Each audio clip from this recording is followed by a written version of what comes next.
Very good morning, all of you. Class 7, subject Social Studies and History, chapter number 5, the Mughal Empire. First, we started the chapter and topic also, and our topic is Babur, the first ruler of the Mughal Empire. So, let's continue from the last.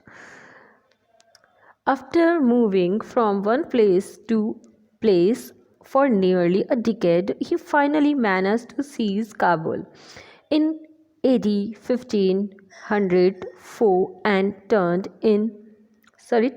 his attention towards India. अब देखो India में आने से पहले उसने काबुल जो है वहाँ पे अपना अधिकार कर लिया था और बहुत मुश्किल से सीज़ कर पाया था वो उसे, क्योंकि जैसे मैंने आपको बताया कि हाइब्रिड जनरेशन है, तो जब मदर और फादर अलग होते हैं तो बहुत मुश्किल होता है उनसे जो नई जनरेशन हुई है उसके लिए अपना रूल कहीं पे भी एस्टेब्लिश करना। तो ऐसी ही सिचुएशन कुछ बाबर के साथ में हो रही थी और आफ्टर दैट बाबर जो है वो भारत की ओर आ जाता है। Babur's initial invasions into India met with little success, but things changed in 1526 during the rule of the last Delhi Sultanate. Delhi सुल्तान। देखो 1526 जब इसका रूल चला था तो उसी दौरान में हम बात कर रहे हैं कि हालात जो थे भारत के काफ़ी चेंज हो गए थे। दिल्ली सल्तनत जो था वो काफ़ी बदलने लग गया था। अब हम बात करेंगे उस टाइम में दिल्ली का जो सुल्तान था वो था Ibrahim Lodi. Ibrahim's rule was marked by a number of rebellions. देखो इब्राहिम जो था उसके खिलाफ बहुत सारे लोग थे, मैंने आपको बताया भी था, जिन्होंने बाबर को बुलाने का काम किया था। तो ऑब्वियसली जब उसके खिलाफ इतने लोग हैं कि बाबर आ गया है तो उसके जितने भी दुश्मन हैं वो सारे बाबर से मिल जाएंगे और इब्राहिम लोदी को आगे चल के हारना ही पड़ेगा।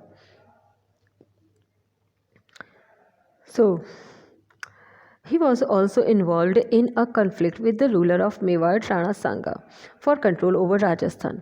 इब्राहिम लोदी जब उसने दिल्ली पे अपना कब्ज़ा कर लिया था उसके बाद उसका अगला टारगेट राजस्थान था, लेकिन राजस्थान में राणा सांगा थे मेवाड़ के जो उसे यहाँ कंट्रोल नहीं करने देना चाहते थे। और आपको मैं बता दूँ जब इब्राहिम लोदी मर जाता है उसके बाद राणा सांगा की गलती यही होती है कि उन्हें वो इस कन्फ्यूज़न में रह जाते हैं कि उन्हें दिल्ली सल्तनत पे जाना चाहिए या नहीं लेना चाहिए, और वो यही सोचते हैं कि नहीं मैं ले लूँगा। अगर वो उसी टाइम में अगर कन्क्वायर कर लेते उसको तो शायद भारत में कभी भी बाबर नहीं आ पाता या मुग़ल डायनेस्टी एस्टेब्लिश नहीं हो पाती। सो Ibrahim Lodi was quite unpopular with his nobles who began a plot against him. Finally, one of Ibrahim's nobles, Daulat Khan Lodi, who was the governor of Punjab. देखो दौलत खान लोदी की बात कर रहे हैं जो पंजाब का गवर्नर था, और Rana Sanga invited Babur to invade India.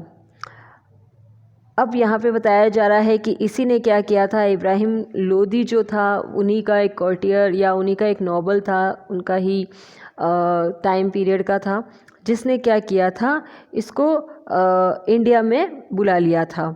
और इंडिया में बुलाने के पीछे इनका रीज़न था कि किसी भी तरह से करके इब्राहिम लोदी को यहाँ से बाहर फेंक दिया जाए, ओवरथ्रो, या यहाँ से इसको हटा दिया जाए। अब देखते हैं फर्स्ट बैटल ऑफ पानीपत। देखो आपको ध्यान रखना है, पानीपत की बैटल के बारे में बात कर रहे हैं। बहुत सारे वॉर हुए हैं, बैटल हुए हैं, तो उन सब के नाम हैं यहाँ पे। पानीपत पहला नाम है जो बाबर लड़ने वाला है इंडिया में।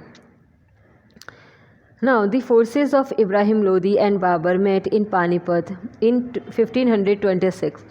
The Sultan's large army proved no match for the smaller but better organized forces of Babur.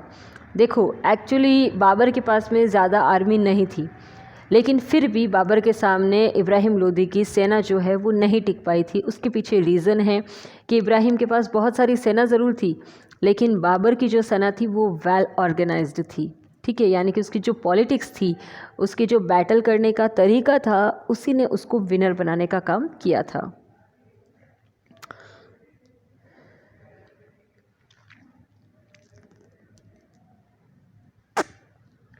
Now अब देखेंगे हम इसके आगे क्या होता है फर्स्ट बैटल में।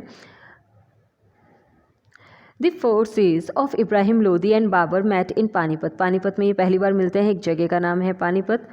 1500 इंडिया में है ये। 1526 में the sultans large army proved no match for the smaller and better organized forces of Babar.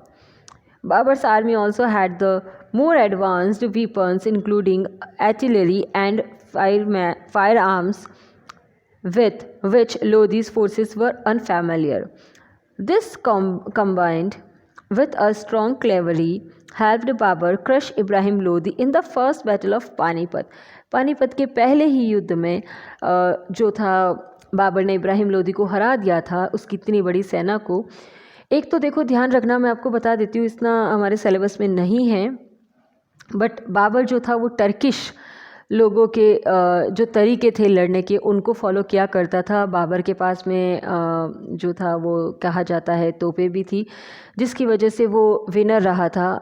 ठीक है, ये भी रीज़न था उसका विनर रहने का। तो बाबर जो था वो तुलुगनुमा मेथड जो होता है उससे वो क्या करता था, अटैक करता था। और उसने जो इब्राहिम लोदी की इतनी सारी सेना को हराया था, उसके पीछे यही रीज़न है कि उसकी स्ट्रैटेजी जो थी वो टर्किश के लोगों की थी। और उसमें तुलुगनुमा का मतलब होता है कि अपने दुश्मन को चारों तरफ से घेर लो और बाहर से उसे मारना शुरू करो। ठीक है, सो The first battle of Panipat is considered historic as it ended the rule of the Delhi Sultanate and brought Delhi and Agra under Babur's control. It also made Babur quite rich. अब उसने दिल्ली सल्तनत पे अपना कब्ज़ा कर लिया था और दिल्ली को लूटा भी था, और देखो ज़रूरत थी क्योंकि उसके पास तो कुछ था ही नहीं। तो अब वो धीरे धीरे क्या हो गया था, रिच होना शुरू हो गया था। It also made Babur quite rich. He seized considerable wealth from Lodi's possession in Agra. Agra में उसने जो आगरा में जो लोदी जो था इब्राहिम लोदी, उसकी जितनी भी चीज़ें थी उसने सारी चुरा ली थी, सारी उसकी संपत्ति वेल्थ उसकी ले ली थी। उसके पैसे वगैरह जो भी कॉइन्स वगैरह थे, ज्वेलरीज थी, ऑर्नामेंट्स थे, सब कुछ उसने चोरी कर लिए थे। चोरी करना मतलब सीज़ करना, नॉट चोरी करना, क्योंकि जब वो मार चुका है दुश्मन को तो दुश्मन की सारी चीज़ें उसी की होनी है। अब देखो हम देखेंगे बैटल ऑफ खानवा। अब इब्राहिम लोदी के जाने के बाद अगर उसका इंडिया में कोई और दुश्मन है जो उसे रोक सकता है या उसके रास्ते में आ सकता है, वो है राणा सांगा। और इन्हीं राणा सांगा के साथ उसका जो झगड़ा होता है हम वो देखेंगे। Although Rana Sanga and Daulat Khan Lodi had invited Babur to invade India,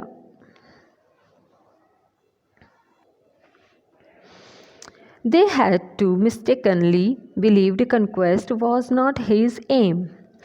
अब देखो ऐसा है कि उन्होंने राणा सांगा का नाम लिया जाता है और दौलत खान लोदी का, जिन्होंने बाबर को इनवाइट कर दिया था।